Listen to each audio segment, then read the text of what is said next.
Hi everyone, my name's Jacqueline and today I'll be speaking to you about Walt Disney's Snow White and the Seven Dwarfs. Walt Disney released Snow White on the 21st of December 1937, and it was a huge milestone in animation history as the first successful feature-length animation. The story is an adaptation of the Brother Grimm fairy tale known as Snow White, and the storyline is fairly simple. An evil queen, jealous of her 14-year-old stepdaughter's beauty, asks the huntsman to kill Snow White, but Snow manages to escape into the woods where she meets seven dwarves.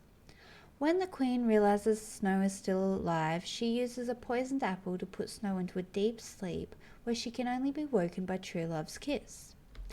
The design of the movie has a European storybook feel, with a fair amount of detail included in each image. Meanwhile, Technicolor techniques were employed to create emotion. As you can see in the first image, where Snow is running terrified through the forest, there's a lot of darker colours such as blacks and blues and greys to create a noir effect, as well as a lot of sharp, jagged, chaotic lines. Disney was also very much about the synchronicity between sound and image, so throughout the scene you had these quite deep, frantic, chaotic sounds. Scenes like this ended up so terrifying that children were carried out of theatres screaming. Meanwhile, in the second scene, once Snow has calmed down, the music is much higher, lighter, more melodic. You'll notice the trees are still detailed but have much more curved features, and the colouring is much lighter overall. Similar techniques were also used to accentuate character traits. One interesting observation I made was how the sinister characters tend to have longer, more jagged features and darker colouring, while the more positive characters have much smoother, more rounded features and neutral tones. You can actually see a really good example here of how the main characters, particularly Snow, tend to be in brighter colours to grab the audience's attention as well. Animation at that time was a huge process. It took 750 artists 3 years to develop over 200,000 separate drawings for this film. Key animators would draw the main characters, while the in-betweeners would draw the movement between the key scenes. These would then be sent to ink and paint, where the image would be transferred to the cell and have colour added. Finally, using a multi-plane camera, a number of layered artworks would be run past the camera at various speeds and distances to give the animation a 3D depth. Not only was there a huge staff force working to animate the film, Disney would hire experts to offer classes on techniques like cubism, impressionism, expressionism, whatever he could think of.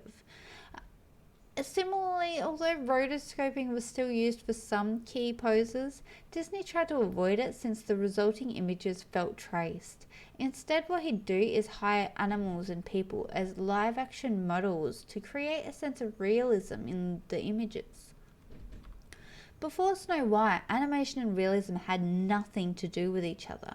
You can imagine how it came across when Disney organised a meeting, acted out the whole of Snow White, and proposed a feature-length, story-driven cartoon. Until then, animators had primarily focused on cartoons as a few quick laughs. Disney had set his mind on working with a more expanded format that would allow for more complex plots and in-depth character development. The biggest question on Disney's mind was, can you make people cry over a drawing? And this required creating a sense of the character's emotions in the audience.